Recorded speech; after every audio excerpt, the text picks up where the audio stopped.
welcome. This is the introductory lecture to Chapter 3, Digital Communication, Signals, and Programming, the Low-Level User Interface. This is from the Real-Time Computing for Mechanical Engineers book that I wrote with Garbini and Devine. I'm Dr. Piccone.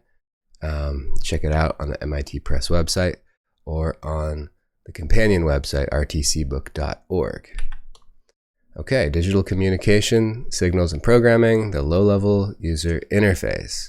In addition to considering some fundamental aspects of real-time computing and the C programming language, we have learned to program a computer to interact with a user through a keypad and display, and written high-level and mid-level C functions for these devices.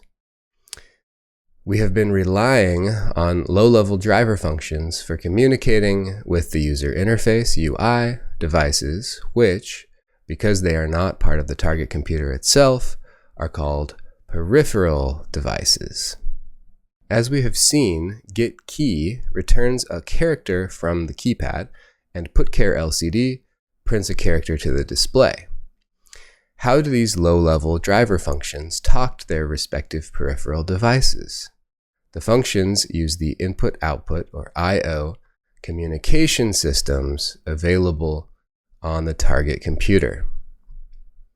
In this chapter, we gain the necessary background in the field of digital communication and in digital signals to work with the specific communication systems available for our target computer.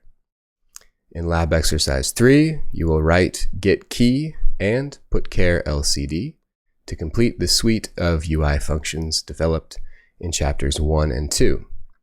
These lowest level functions use the target computer's hardware digital interfaces to communicate directly with the LCD and the keypad.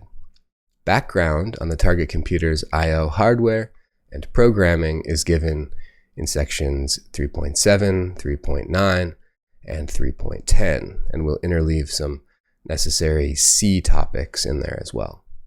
Okay, we'll see you in section 3.1.